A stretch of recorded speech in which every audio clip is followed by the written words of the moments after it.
Der hat mir heute um 7 Uhr geschrieben. Um 7 Uhr hat sie mir geschrieben, wunderschönen guten veganen Morgen. Hast du dich entschieden, vegan zu bleiben, bla bla bla. Ich hoffe, ich hoffe, dein erster veganer Tag wird super. Ich habe jetzt schon verkackt.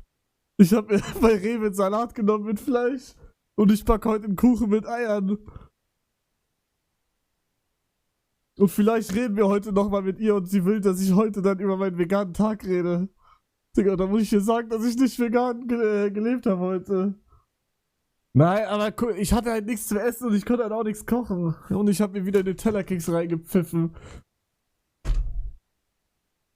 Boah, ich will euch ganz kurz zeigen, was ich heute alles gekauft habe. Ganz kurz. Ihr werdet stolz auf mich sein, wenn ihr das seht. Warte, ich bin gleich wieder da.